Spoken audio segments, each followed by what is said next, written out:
So I want to talk about the recent John Morant news.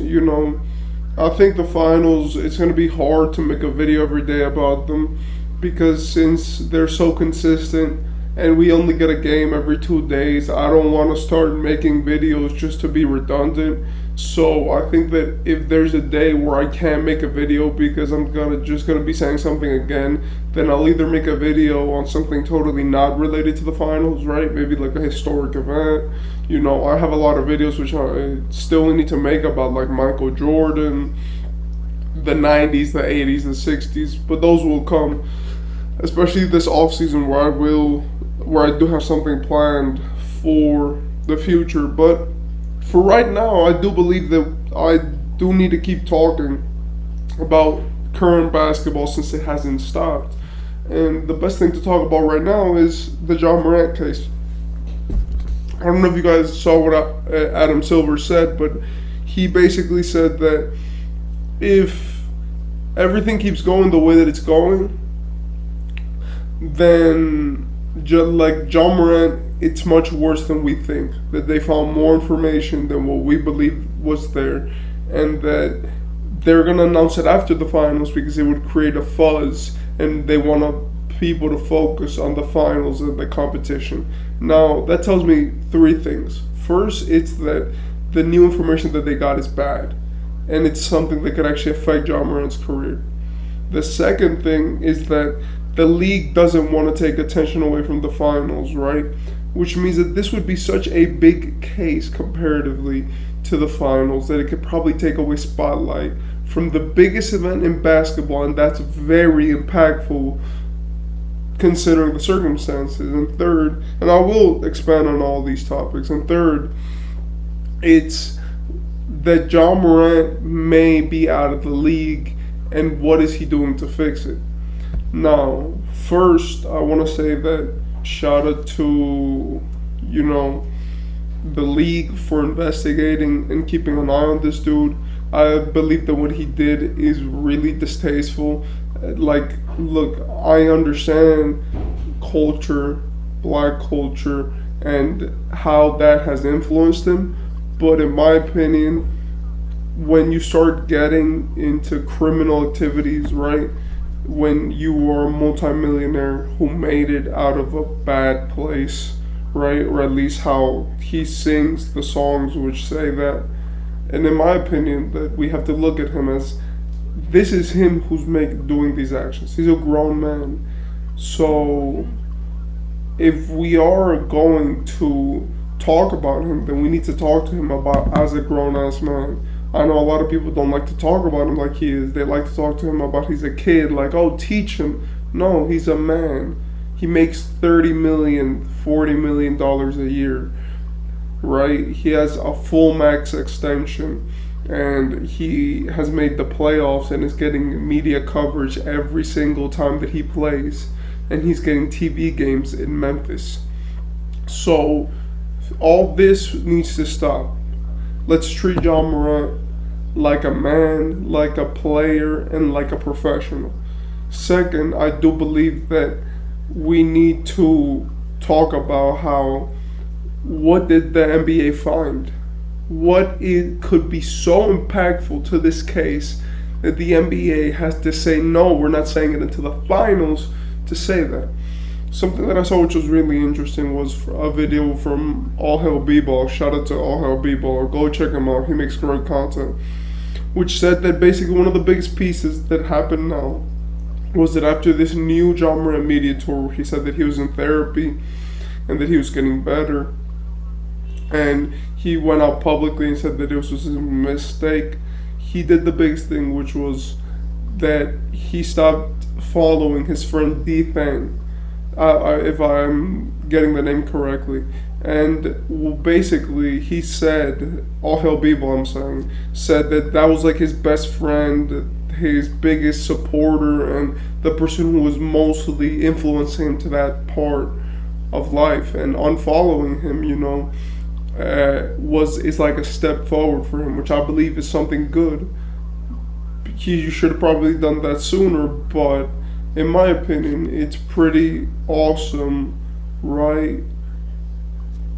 But let's talk about the final and most important thing is what is the consequence and what should be the consequence.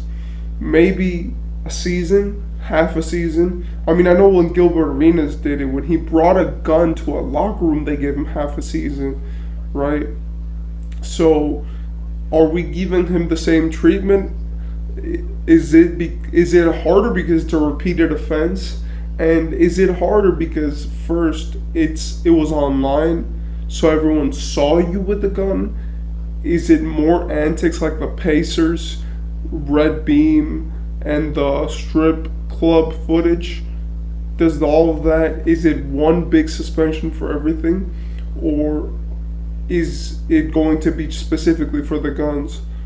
I don't know about all these things personally, and I have to wait for the news. But if I'm being honest right now, we really have to look at the situation and be like, who is responsible, right, of John Morant's future, right? Because look, let's face it, they're probably not going to kick him out of the league. There's a players' union. There are many players who ride with John Morant, and he makes way too much money to ever be kicked out of the league. And I'm sorry, but it does not matter, right? What he does, it's like what happened with Kanye and Yeezy, where Kanye got kicked out of Yeezy, but since Adidas stock went so down after he left, and after they stopped producing Yeezy, then they had to bring him back.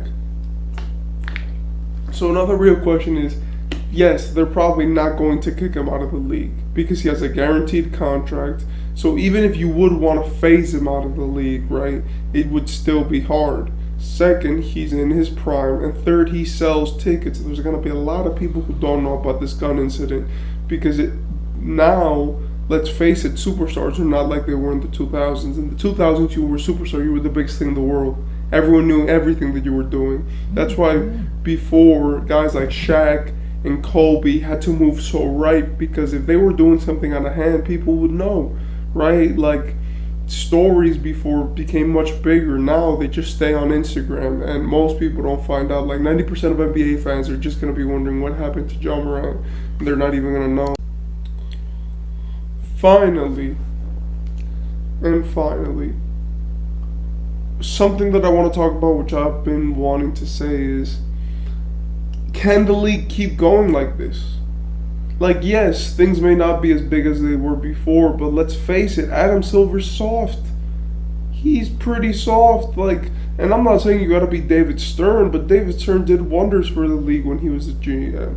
Even if he had to pull strings, like not letting Chris Paul go to the Lakers, sending Patrick Ewing, freezing that envelope, and for him to go to the Knicks, like banning Gilbert Arenas, right? Bringing players into their office just to talk to them, just to put them in their place, right? Like, and I'm sorry, but it's like the players don't respect the league anymore.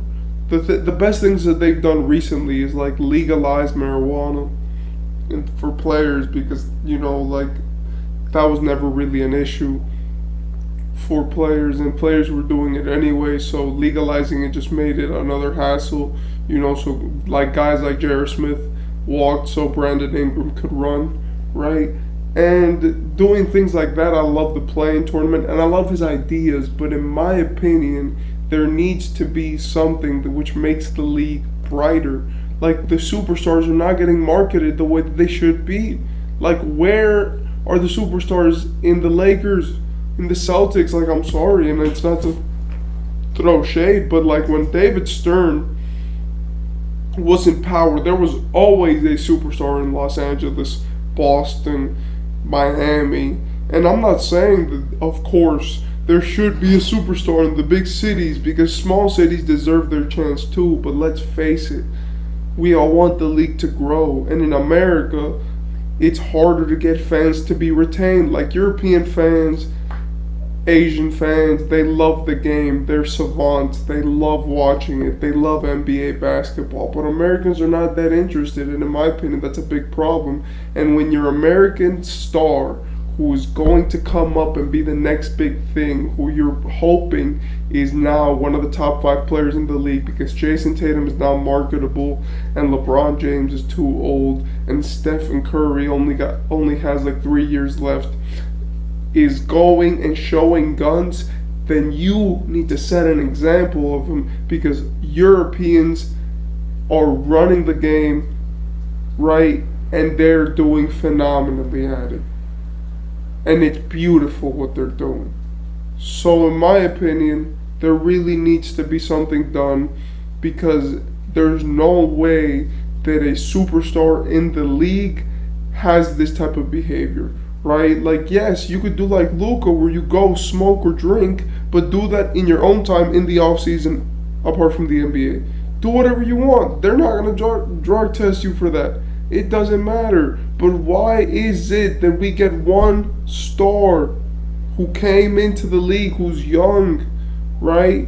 And like this is the youngest, newest star, right? Like Luka has been a star since he was 16, let's face it. Jokic had to develop into a star, right? But he's always played like one. Like he's always had the same play style. We've had guys, and then we have guys like KD, Steph, LeBron, who have been around forever, right? So it's like, how do we get the newest star, the player who's everyone's looking at, and they do this incident, this gun incident which happened? In my opinion, that's a disgrace to the league. That's a disgrace to every other superstar who's right now putting the work, the Giannis's, the Jokic's, the Lukas, who are now putting in the work to make the league look good, who are on top, who are actually doing good things. And in my opinion, this has been a disgrace, and I'm waiting for the announcement of this punishment. So let's see what happens.